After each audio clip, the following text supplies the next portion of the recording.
Di suatu pagi yang cerah di kota Baghdad, Raja Harun ar-Rasyid sedang duduk di taman istana sambil memandangi langit biru yang cerah tanpa awan. Ia menghela napas panjang. Betapa indahnya langit itu, gumam sang raja. Seandainya aku bisa naik ke sana dan melihat surga dengan mata kepala sendiri. Para menterinya langsung berpandangan, waspada. Jika raja sudah mulai berandai-andai aneh, pasti ada perintah aneh menyusul. Dan benar saja, raja berdiri dan berseru, "Aku ingin seseorang membuatkan alat agar aku bisa naik ke langit. Aku ingin melihat surga, bukan hanya mendengarnya dari kitab." Seluruh istana heboh. Para ilmuwan bingung.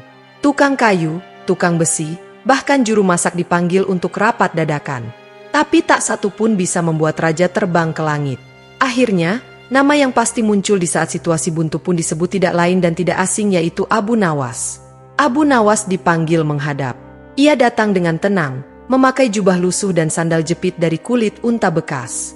Raja berkata, "Abu Nawas, aku ingin naik ke langit, tapi tak ada yang mampu membuatkan alat untukku.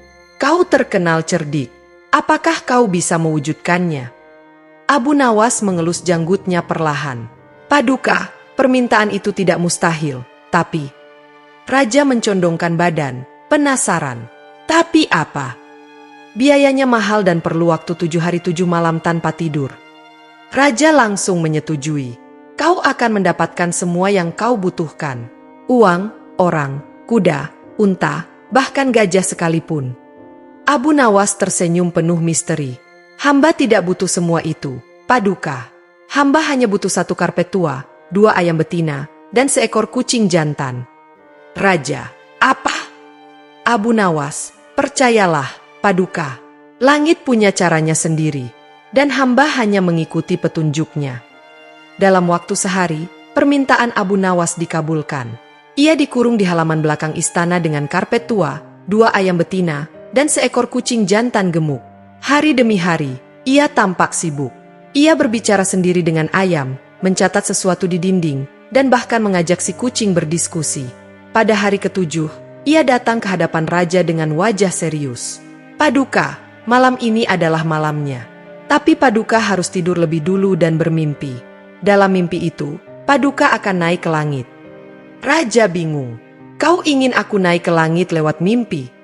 Abu Nawas mengangguk mantap. "Tentu, sebab tidak ada cara yang lebih aman, lebih murah, dan lebih pasti untuk melihat surga." Karena rasa penasaran yang besar, raja pun menuruti Abu Nawas. Ia tidur, dan entah bagaimana, malam itu ia benar-benar bermimpi naik ke langit. Dalam mimpinya, ia duduk di atas karpet tua, dikelilingi 2 ayam yang mengelilinginya sambil berkokok pelan, dan si kucing berdiri di depan karpet seperti sopir unta. Karpet itu melayang tinggi menembus awan. Di langit ke-7, raja melihat taman yang tak terbayangkan keindahannya.